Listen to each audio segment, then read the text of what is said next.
We're outside Verona. We have decided to intrepidly ride bikes, which are beautiful, and thank God, electric assist, and head up these hills for a coffee so my head doesn't hurt anymore, and hopefully we don't die. Oh shit. Okay, this is econo mode. It just like when you pedal a little bit, it gives you this giant boost. Okay, here's turbo. Get ready. Whoa! Ah! Whoa! Oh! Ow! Fuck! Let's do this. Okay. We're rolling, Rob.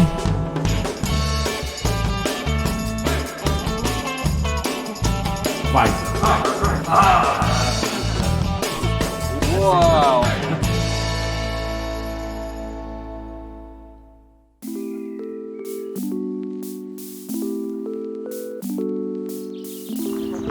We are in the Veneto region, and this is the beautiful city of Verona.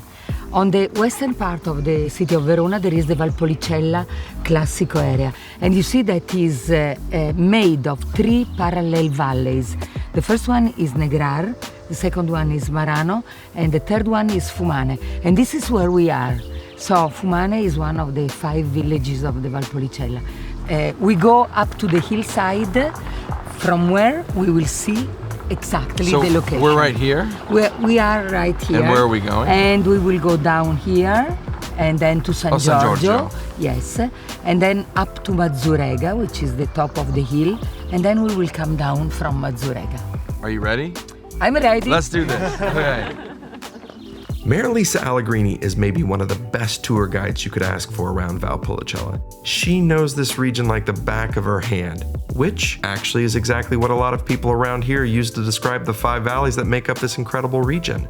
Marilisa took us up to get a bird's eye view to explain how the microclimate affects the region and its wine production. She explained how Lake Garda to the west, the Alps to the north, and the valleys to the east each have an enormous influence on Valpolicella and its climate, making this area Goldilocks perfect for growing grapes. That's amazing. You are a force on the bike. The electric motor obviously helped because I would still be down there, but it was harder than I thought it was going to be. No. Yeah, no. I got here, but my legs definitely feel it. Wow. So that's Lake Garda. Yes, this is Lake Garda, the bottom part, because Lake Garda is very big at the bottom part and very narrow up. Lake Garda is very important for the microclimate of the Valpolicella area, because if you think we are located quite north, we are at the 45th parallel, and we have the mountains in the north part, but Lake Garda, which is the largest lake in Italy, accumulates heat during the summertime, and it keeps the temperature mild in wintertime. But the combination of the circulation of air make this area very good in terms of microclimate. And this is why viticulture in Valpolicella dates back to the Roman time.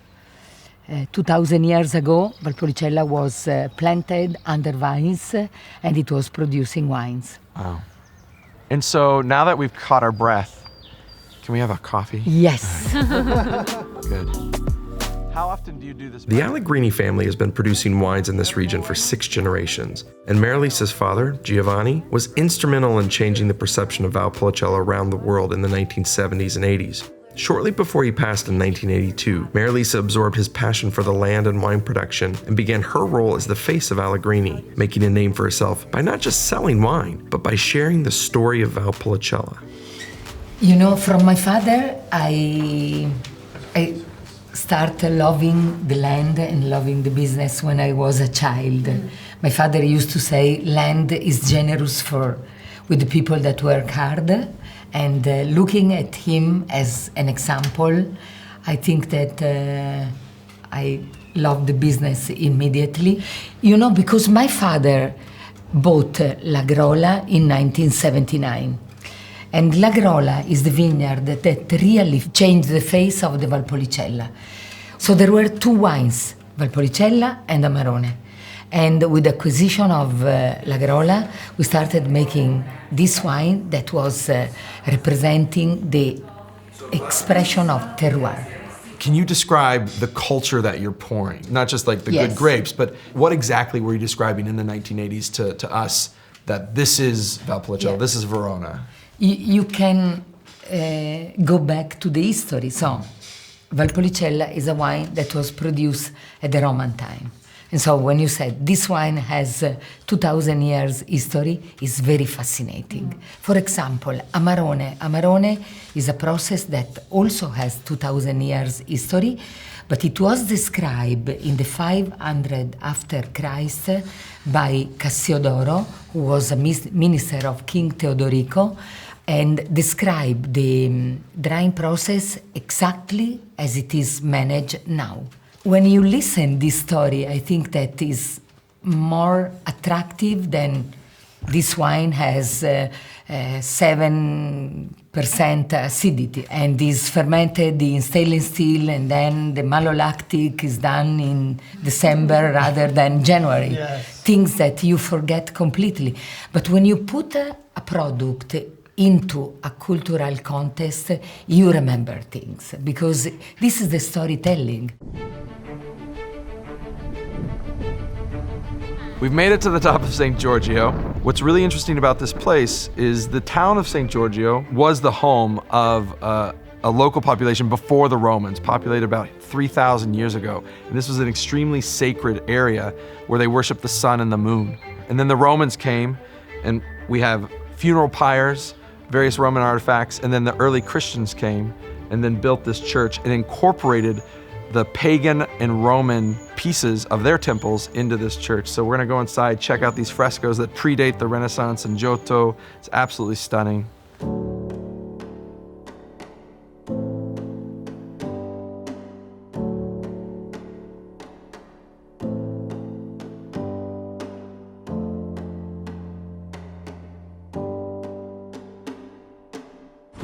After having a person 20 years older than you rocket up a mountain, it was time to head down into one of the most magical cities on earth, Verona.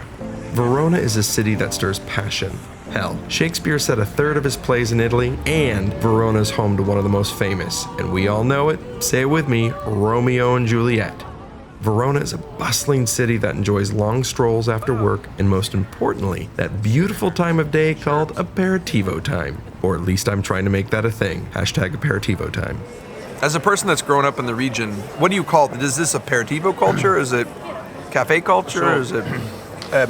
I would say that in this region, the aperitivo culture is a sort of modernization of the osteria culture. So osteria, you go for the wine, and then eventually you add some food. Back in the 60s or the 50s, when the people start to live more, to treat themselves a little bit. So transforming the wine and the other things into taking time to eat some small things just in the purpose to drink the aperitivo. Before there was not aperitivo, it was the poor people, farmers, that before dinner they eventually have a glass of red wine, a simple one. So this is kind of more of the advent of the middle class, I would say having the yes. time, having the money, and being like, we can, after thousands of years of toiling, we can finally relax and enjoy ourselves. Cheers. Cheers. guys. Salute. Cheers Viva. to Spritz Campari. Cheers. Raffaella felt it important for me to learn not just about wine or the pre-dinner drink, but what an everyday Veronese person does to get by. They always have to have cured meat and some cheese at home. Nothing beats the smell of cured meats and amazing cheese when you walk into one of these stores. As much as I love my corner bodega in Brooklyn, this would be a nice addition to the neighborhood. Excellent. So let's get some of that. And since you prefer the one with the garlic, let's get some from the garlic. And then maybe we should try the one with Amarone. Yeah, we can get one of these as well. Yeah, Okay, of course. perfect. And so? Excellent. You want some cheese? When traveling, there are times where local food traditions may not sit well with you. Well, I always say, try it at least once and then decide. But for many, the culinary delicacy of the Veneto is a definite line in the sand, and it's horse. It was horse. Okay, so we've talked about eating horse. They would stop because they had nothing more to eat. So, what you just had was the horses. So they just tried to cook horses, and they realized that to eat horse meat, you have to cook for a long time. you have to marinate into wine. So this is how just it came, just a situation where there was nothing more to it, and just the horses. Is it more of a mental thing, or is it a taste For thing? me, it is, yeah. Why? Did you grow up riding a horse? Did you have a pet horse? I did, actually, You yeah. did? I had multiple horses. I've Totally pet cows, and I'm all like, I've eaten horse many times. I lived in Sicily. Okay, but I mean, I ate a lot of horse. They ate a lot of horse I'm good. Yeah, they eat horse in donkeys? Sicily. I need some more Amarone. They're not the Amarone point of view. Yeah, this is 15% of alcohol. Just eat the fucking horse. Cheers. Good guys. Cheers. Thank you so much. Thank you. The next morning, after shaking off the haze from a few spritz and bottles of Valpolicella and Amarone, we drove back up into the hills to learn how the thousands of year old process of drying grapes to make wine is still used today in the region. Raffaele, we are drinking something that is made right here. Could you tell me a little bit more about what's in our glass? This is Mazzano, the Amarone Classico, coming from this vineyard and made with this grape. Grape that, as you can see, they're drying in the most traditional way. And what happens in this environment is a specific environment. The Negral Valley is from north to south, and so can benefit from the wind coming from the Dolomite. And in this environment, the humidity is very low, so that helps the drying. So you harvest these grapes, and it's a word you use. It's in Italian, appassimento. How would you directly translate appassimento into English? I would say semi-drying. Semi-drying. Yeah, So yeah. we're basically turning these into raisins. Not raisins. You see how it is. It's like I always say to describe when you can see. It's like the balloon the day after the party, right? a little bit deflate. Right. But so they lose the turgidity, but comes to be softer now. And you're losing. 35% of the water. of the water, basically. Yes. This is a time-intensive, labor-intensive, Of course. expensive proposition. So how is it that sometimes we see Amarone in our market that are super inexpensive, and then when you try them, obviously, if I do a side-to-side comparison, it tastes totally different. But how are they coming to market with that, and how do you feel about that personally? I feel very bad for that because I would say that the rules give interpretation too wide. So there's a possibility, to make a cheap Amarone, and it's legal. I don't want to say nothing, but it's not what the Amarone is about. So I always say, if we need to have a wine more simple than Amarone, we already have. We have Valpolicella. Yeah. And then why need to produce that much Amarone to sell it at a lower price? It's better to produce a very good Valpolicella that is actually even everyday drinking wine. Nevertheless, within the Amarone families, we actually gave us a more strict rules ourselves, including one thing that seems not important, but it is the fact that we must be families around the production, because in the families there are all these traditional methods, the technique, the care, the passion is driven by the family heritage. Awesome. Well, here's to the family heritage and to the future of Valpolicella. Cheers. Cheers. Thank you very much. Grazie. On our next episode, we'll continue our exploration into the Valpolicella region and go a bit deeper into the past, about 50 million years deeper. Questa è la Val d'Alpone, una valle di origine vulcanica. La famiglia Cerato per 8 generazioni è andata a cercare in quell'antico mare di 50 milioni di anni fa quei fossili, quella fauna ittica che ha reso famosa Bolca in tutto il mondo.